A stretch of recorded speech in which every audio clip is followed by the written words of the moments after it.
Today's As Simple as That episode has to do with shutting down your lawn irrigation system. Now, if you live in the upper Midwest like I do, you've probably already had a couple of hard freezes and many or most of your plants are starting to die. Well, that's a pretty good sign that it's time to get your yard irrigation system drained so you don't have any problems with cold grounds causing pipes to break. As a little background, if there's water in your tubes or pipe in your irrigation system and the ground gets cold enough, the water can freeze, and as it freezes, it expands, and you know what happens then. You start getting cracks in your pipes and potentially splits that cause the system to leak once you turn it back on. So we want to avoid that, and so what we'll do today is walk through the steps necessary to get your system shut down. I might note that I'm using the natural drain method, not the air pressure blowing out the water method. Many of the yard services will provide that service to blow the water out of your zones and pipes in your system. I'm fortunate enough in my yard that there's a natural drain to the slope, and so when I shut down the water and open up the valves, the water will drain most of the water out of the system and avoid the freezing in my yard system. So with that, we're going to get started and we'll walk through these in a few steps. The first one will be identifying where to shut water off, both inside and outside your home. And then we'll go outside and go to the different boxes that are set up to handle the different zones for your yard and show where you can open up the valves to allow the water to drain out of those as well.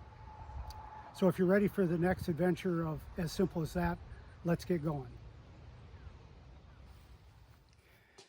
Okay, we're now in our basement, and I come down here because the main shutoff for the water going to the irrigation system is in our basement. And I'll give you a little quick review of what we have here. Down here you see the water main shut off from outside. So this shuts off the water to the entire house. And as you can see down here, that line comes over and comes up and splits off in two different directions. This line with the red handle over here is the main line to the water system in our house. That one I don't want to mess with because I don't want to shut the water off in our house. However, if you look here, this also goes up this way to another red shutoff, and that's the line that goes up and across and outside the house to the water irrigation system. I'm going to move this in a little bit closer to show you key points. It was easy to tell this because that pipe has the black insulation around it. And again, that's to help prevent the line from freezing as it goes across our basement.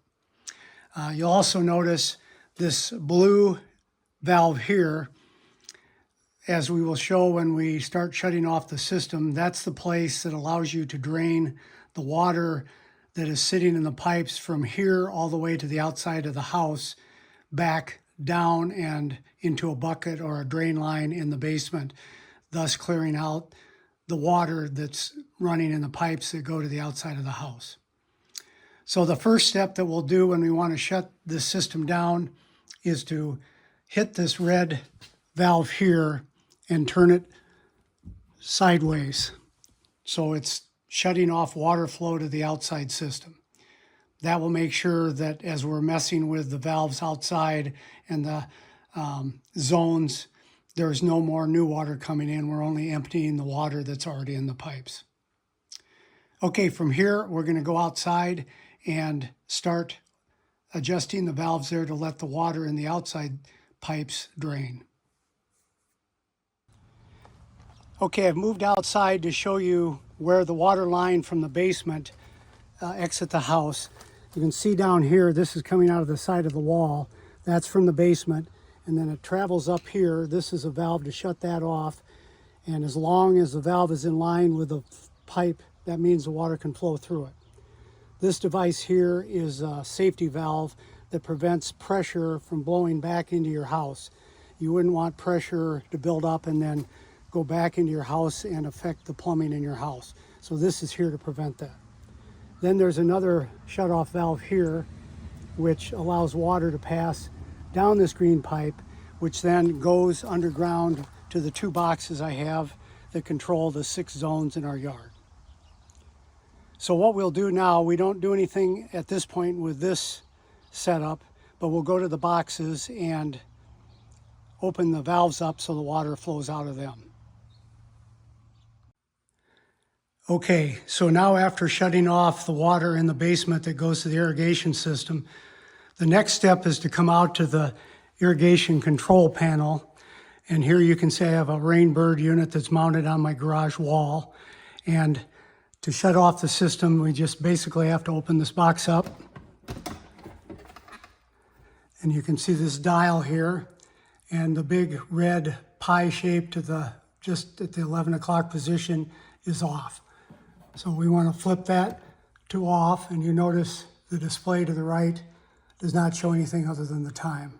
So that means this controller is no longer operating the valves in all the different units in the yard. Our next step now is to go out to the boxes where the valves are that control the different zones and allow the water to leak out of those. Okay, I've now moved to one of the 2 boxes I have in my yard where the valves are that control the different zones to turn water off and on. And so the first thing you got to do is remove the cover. And I cheated a little bit. I loosened it up because it was covered with grass and dirt. But you essentially just take the cover off like that. I don't know how easy it is to see down in there. I might have to lower this a little bit more. But you can see a mass of wires and pipes. And basically this is one of the boxes that control turning on and off the zones for irrigation in your yard. All these wires are the electrical controls from that box that we just shut off. And it will send signals to the different zones as they're turned on to be watered.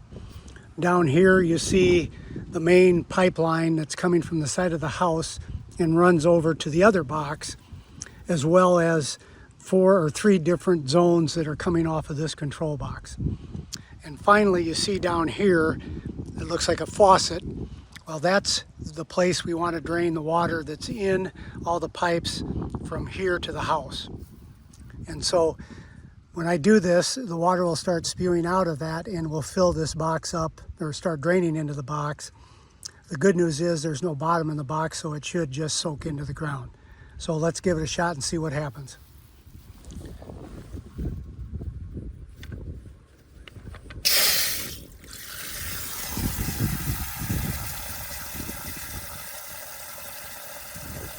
And this is the water that's in the pipes from all the zones that are above the height of this box in the yard. This is in the backyard and it's lower than the front yard. So all gravity is taking all the water that's in the pipes above here and draining them down to this point.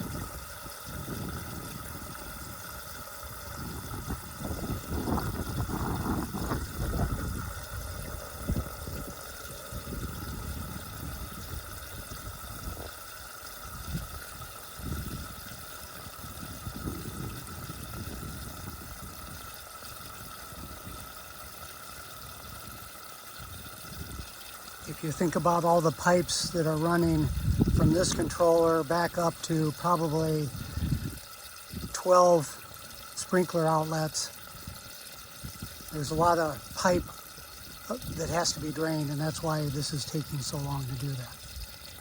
You just want to keep it running until little or no water is coming out of it anymore.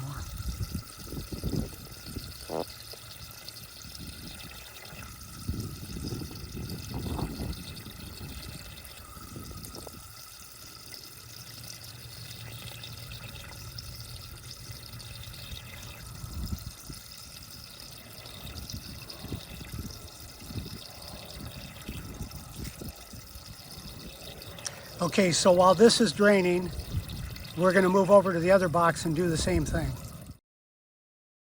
Okay, I've moved over to the second box in my yard, and this controls the rest of the zones in the yard. And again, I've loosened this up to make it easier, but if you have a hard time with it, stick a screwdriver on the edge and lift it up. And as was the other group here, you see 3 different valves here. You see the line coming from that other box over to feed those, and then there's actually 2 faucets here along with all the wires that control those. The reason this has 2 faucets is I asked to have one available that I could just hook up a garden hose to in case I wanted to water a certain area.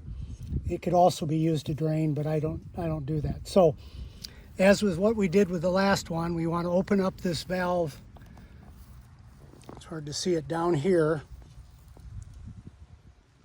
and let the water drain out of it.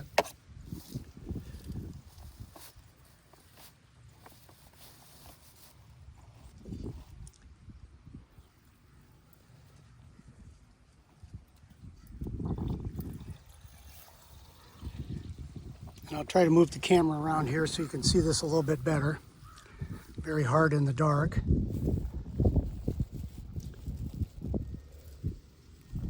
Right down in this corner here is where the valve is, and you can see the bottom is starting to fill up with water. Now this isn't coming out as fast or as much water because we opened up the uphill drain valve on the other side, and so the only water that's really connected here is the water that goes to the remaining zones in the yard.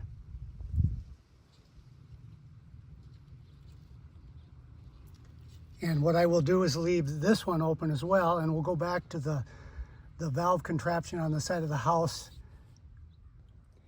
Okay, the final step in draining the drain lines is back at this main outdoor valve.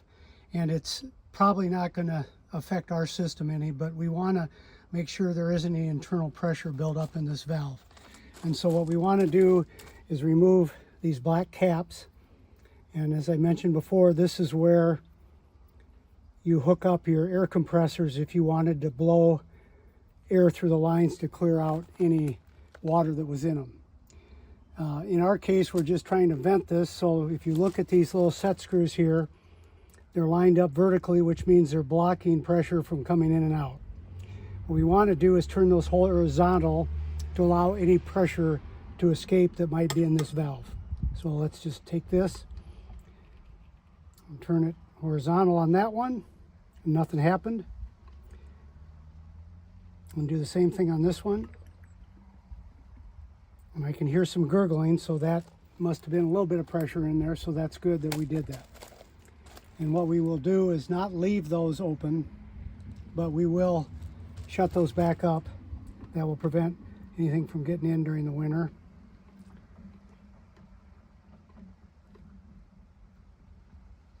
And there you go. Okay, we're in the final step of draining the water out of the system. And what we've done is come back into the basement, and what we're going to do now is drain the water that runs in this black pipe that goes over the ceiling to the outside of the house. We want to drain the water that's in that between that outside valve and this blue valve here, which is a faucet. Now I've gone ahead and hooked up a garden hose to it, and then I allow the garden hose to run across the floor over to my floor drain. And the water that's in that line, if any, will drain out there. You can use a bucket hooked to this blue valve. It just depends on how much water you might get. But we'll open it up and see what happens.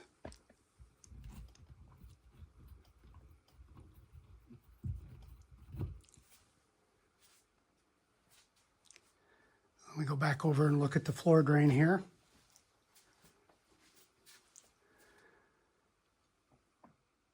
And we're not seeing any water come out of that. So when we opened up the valving outside, it was allowing the water in that pipe to drain out, and we don't have any water left in the pipes inside our house.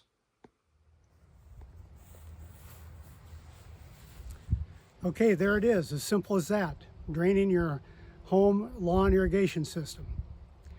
Now, again, our system was a gravity drain setup, so it's, in my mind, easier than the air pressure system. If you have that system and you want to try this, you're more than welcome to give it a shot. Your lawn service people probably provide you a fall shutdown service where they bring out a big air compressor, hook it to your system, and blow them all out. And I'm sure that costs anywhere from $50 to $150. So if you want to try this and save yourself some dollars, give it a shot. I hope you'll tune in for another episode of As Simple as That.